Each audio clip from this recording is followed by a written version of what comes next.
Hello mga ka-art! For today's video ay gagawa nga tayo ng flower curtain using straw. So, natin gagawin dito, kukuha tayo ng kulay green na straw tapos isi-shape natin na padahon. So, ganito lang siyang gawin.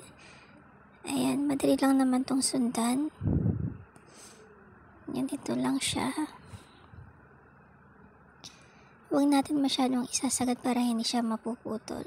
So next dito, i-curl lang natin sa bandang tulo niya. Ayan. Tapos lalagyan natin siya ng shape na padahon. Ayan. Yan lang siya.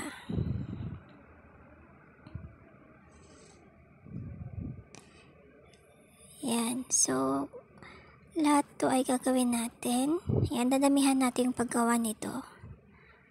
Ayan. Ganito siya. Pagkatapos, ito na siya.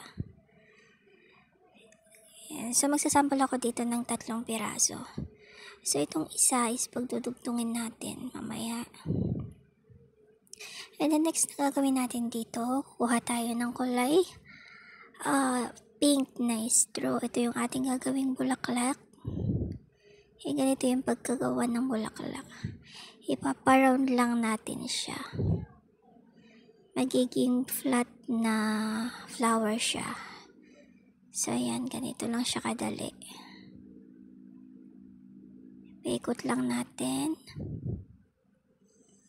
Yan, ganyan lang siya. So, meron siyang, kumbaga may paglalagyan tayo mamaya, no?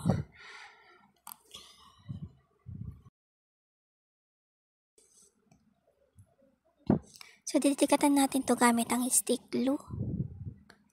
Ayan, tapos ilalagay natin. Susuot lang natin siya sa pinakadulo.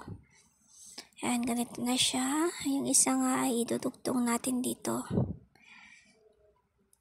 Bali, gagawa tayo ng 6 na ganitong mahaba. Tapos, yung iba ay single na siya. Then, next na gagawin natin dito is gagawa pa tayo ng padahon. Gawa tayo ng dahon. Single lang yung ating gagawin. Tagi-isa. Yan. So, ganito lang siya. Ayan, lahat yan gagawin natin. And then, i-curl lang natin siya. Ayan. I-curl natin sa pinakadulo. So, ito na yung ating mga nagawa. Marami tayong ginawa. Ayan. Tapos, kukuha tayo ng alambre. Tapos, ito natin ilalagay yung ating mga ginawa. Itutusok lang natin dito. Bali, ang una natin lalagay dito is yung mahahaba. So, tag-3. Pag nilagay natin itong unang mahaba, ilalagyan natin siya ng i-alternate natin ng single na dahon na tagi-isa. Ayan. So, gagamit tayo dito ng karayom para mas madali nating mailagay.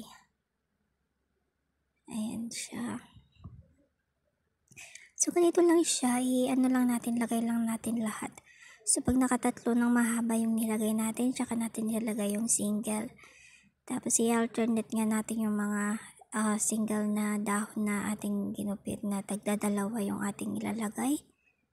I-alternate natin sa bawat mahahabang ilalagay natin. So, ganun lang siya.